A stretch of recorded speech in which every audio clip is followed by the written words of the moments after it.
Hello, আসসালামু আলাইকুম। আশা করছি সবাই অনেক ভালো আছেন। আর আজকে কিন্তু বান্দরবন নিয়ে ব্লগ বানাচ্ছি। মানে বান্দরবন আমার লাইফের প্রথম যাওয়া, এর আগে কখনো আসলে বান্দরবন আমার যাওয়া হয়নি। তো আজকে বেশ এক্সাইটেড। একদম সকালবেলা ঘুম থেকে উঠে বাসের সামনে চলে আসলাম যাতে রাস্তার ভিউটুকু আপনাদেরকে অন্তত দেখাতে পারি। সো এই হচ্ছে রাস্তার ভিউ, দেখতেই পাচ্ছেন কত আঁকা বাঁকা রাস্তা, আর হালকা শীত শীত ভাব কিন্তু অলরেডি চলে এসছে। আর ঢাকাতেও কিন্তু অনেক তাড়াতাড়ি শীত বান্দরবনে পড়বে, এটা খুব স্বাভাবিক বিষয়। বলতে বলতে রাস্তার দৃশ্যগুলো দেখাই। রাস্তার দৃশ্যগুলো যদি আপনি দেখেন, আপনার মনেই হবে ন্যাচারাল কোনো একটা দেশে আপনি যাচ্ছেন যেখানে গাছপালার সংখ্যা অনেক বেশি, এবং মনেই হবে যে আপনি আসলে দূরে কোথাও চলে যাচ্ছেন, যেটা বাংলাদেশ থেকে অনেক বেশি দূরে। যাই হোক, একটু মজা করলাম। বাস থেকে নেমে কিন্তু এখন আমরা যেটা করব, এখন একটা প্ল্যান করার জন্য ট্রাই করছি। বান্দরবন শহরে কিন্তু এখন চলে আসছি, আর এখন দেখি কিভাবে কি নেওয়া যায়। আস্তে আস্তে সব কিছুর আপডেটই আপনাকে জানাবো। ওকে, বান্দরবন আসার পরে যেটা শুনতে পাচ্ছি সেটা হচ্ছে যে আমরা বেসিকলি থানচি ঘোরার জন্য আসছিলাম, কিন্তু আসার পর যেটা শুনি যে থানচি নাকি এখন পর্যটকদের জন্য বন্ধ আছে। মানে এখন সাধারণ মানুষ যারা লোকাল আছে তারা হয়তো অ্যাক্সেস করতে পারে, কিন্তু আমরা যারা ঘুরতে আসি বা পর্যটক তাদের জন্য নাকি এই মুহূর্তে থানচির অ্যাক্সেসটা বন্ধ আছে। সো যারা আসবেন অবশ্যই বুঝে শুনে আসবেন।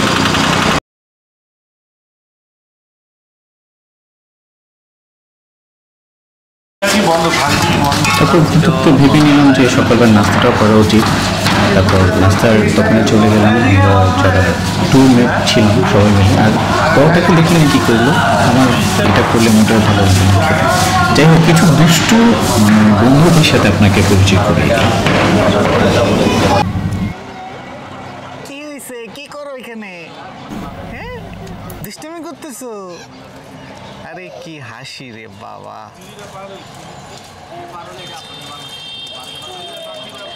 যাই ভালো থেকো। টাটা টাটা দাও আমাকে, টাটা দাও, এইভাবে করে টাটা দাও। Tata tata. ফাইনালি একটা চাঁদের গাড়ি আমরা ম্যানেজ করলাম, যেটা 4টা স্পট আমাদের ঘুরে দেখাবে, যার জন্য ভাড়া নিবে উনি 4,500 টাকা। সো আর কথা না বলে আমরা চলুন ফুটেজগুলো একটু দেখি।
আমি কিন্তু এখন ঠিক বলতে গেলে পাহাড়ের অনেক উঁচুতে, আর মেঘেরও অনেক উঁচুতে। মেঘ কিন্তু পাহাড়ের অনেকটা নিচে অবস্থান করছে। আর যেটা বলতে চাচ্ছি যে বান্দরবন আসার ক্ষেত্রে আপনাকে যেটা সবচেয়ে বেশি ফলো করতে হবে সেটা হচ্ছে আগে দেখে নেবেন যে কোন কোন স্পটগুলো এখন নিষেধাজ্ঞার আওতায় আছে, কোন কোন স্পটগুলোতে আপনি এখন চাইলে ভিজিট করতে পারবেন। এই বিষয়গুলো নিয়ে একটু ডিসকাশন করে, একটু স্টাডি করে তারপর আমার মনে হয় বান্দরবন ট্যুরটা করা উচিত আপনার।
কিন্তু এখন নীলগিরিতে আছি, আর নীলগিরিতে পৌঁছানোর পর হাতের কাছে দেখলাম যে তেঁতুল লবণ মরিচ দিয়ে তারপর বিক্রি করছে।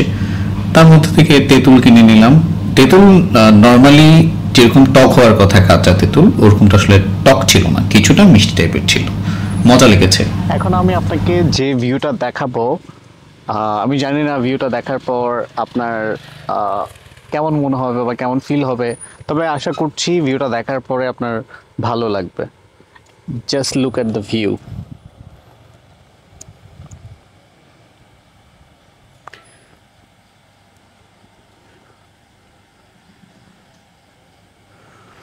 প্রকৃতি আসলে অনেক সুন্দর যদি আপনি প্রকৃতিকে উপভোগ করতে জানেন। আর ম্যাক্সিমাম ক্ষেত্রে যেটা হয় যে আমরা যেটা মানে না বুঝে আসলে করি, সেটা হচ্ছে যে আমাদের আমি যদি এখন আপনাকে জাস্ট একটু দেখাই, এই পাহাড়ের উপরে একটু জিনিস আমার চোখে পড়লো।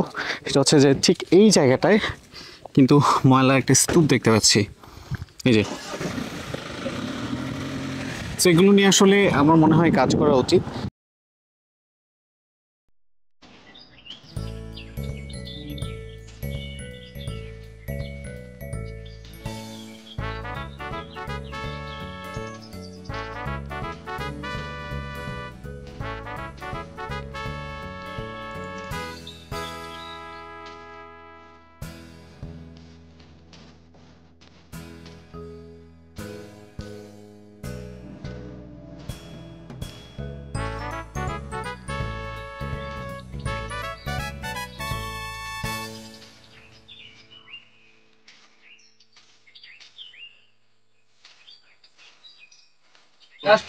এখন কিন্তু ঠিক বসে আছি নীলগিরির একটা মানে ফ্রুটসের দোকান। এখানে কলা, তারপর পেঁপে, তারপর হচ্ছে বাতাবি লেবু, সব কিছুই হচ্ছে পাহাড়ি, মানে একদম ফ্রেশ। যদি খেতে চান এখানে এসে আপনি খেতে পারেন।